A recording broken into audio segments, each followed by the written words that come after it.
Madam Deputy Speaker, the total budget for the 2025-26 financial year for this vote is 788 million and represents an increase of only 4.6% above that which was last year.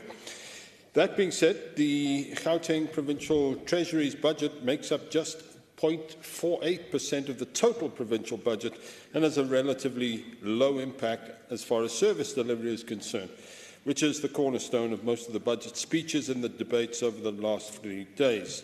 In real terms, almost 174 million will be spent on the actual running of the department, almost 119 million on sustainable fiscal resource management, which really is support for departments through the in-year monitoring and disbursement of funds, 138 million rand on financial governance through the enforcement of the PFMA, the Auditor General's deadline submission, payment automation and IFRS. Around 117 million on supply chain management support to client departments, 85 million rand on municipal financial governance, Honourable Ngubeni, to assist in MFMA compliance and financial management at local government level, particularly to those municipalities who are failing at managing their financial responsibilities. There is the context. There is, lastly, 155 million rand in the Gauteng Audit Services, the entity that regulates internal control for auditing and risk management services. Madam Deputy Speaker, one of the advantages of being relatively older as a member of this House is my first-hand experience of things that younger colleagues might not have heard of. For example, I beg your indulgence for a minute. In 1966, yes, it was before you were born, Madam Deputy Speaker, there was a so-called spaghetti western called The Good, the Bad and the Ugly. It was featuring Clint Eastwood. Some of you know him and remember him. He was the good.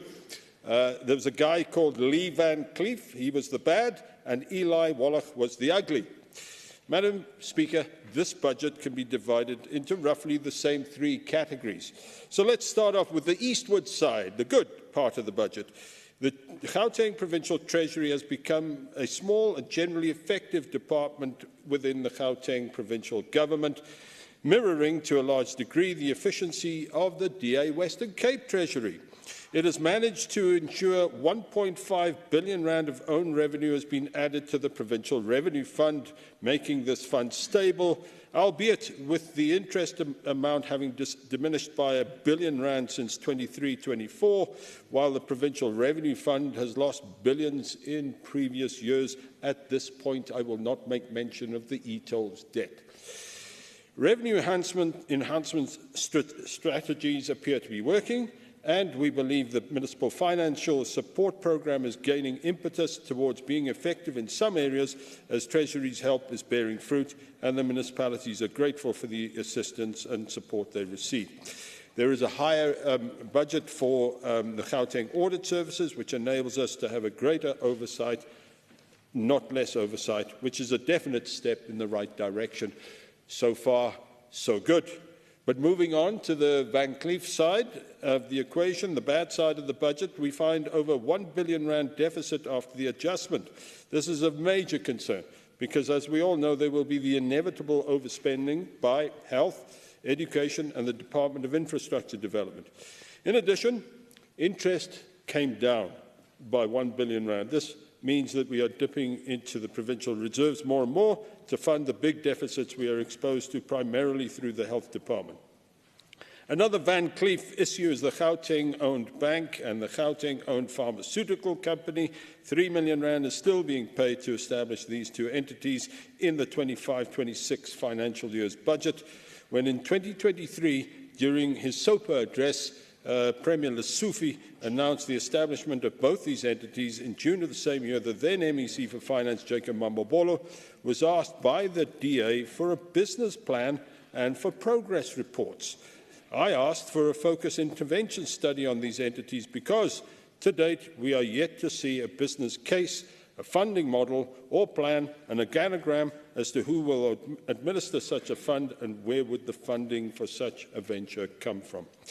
By and large, government-owned entities across the board have been marred by mismanagement and corruption. So let's look at examples. Eskom is a terrible example of our state-owned entities, Transnet and South African Airways, which really means that whatever the government tries to manage as an entity doesn't work.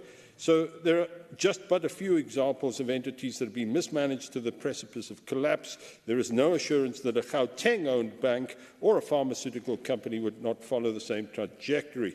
Madam Deputy Speaker, we're now on the Eli Wallach side, or the ugly side, and on top of that list is the 5.5 billion rand that we're going to pay yet again into another tranche of e-toll debt, which the Gauteng provincial government is still saddled with. Gauteng residents never agreed to paying for the e-tolls.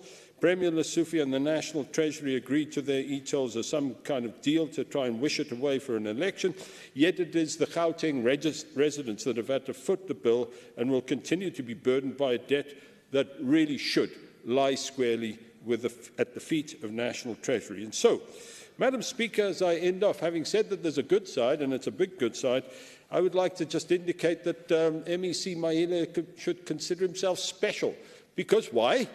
The DA will be supporting budget vote 14. So there you go. And yes, there you go. But future support depends on whether attention is paid to the challenges posed by the growing deficit in the Gauteng provincial government. The fact that to date, almost 24 months after its intended launch, there's little progress on that Gauteng-owned bank and the pharmaceutical company, and the issue of the e-tolls should be renegotiated with the National Treasury. Those are our conditions for future support, Madam Deputy Speaker. These things are strangling the Gauteng province from delivering on its mandate of service delivery to its citizens. And I would say this: the Gauteng Provincial Treasury has succeeded very well in compiling a budget. It's a budget that provides the tools to ensure healthcare, quality roads and transport, safety and infrastructure. Mr. Premier, you've been given the tools to do the job. You need to ask, why do cancer patients suffer and have their lifespan cut short due to non-expenditure of cancer treatment? Why do potholes abound? Why do people feel unsafe? And why does our infrastructure fail? But notwithstanding all of that, Madam Deputy Speaker, we will be supporting the budget for vote 14.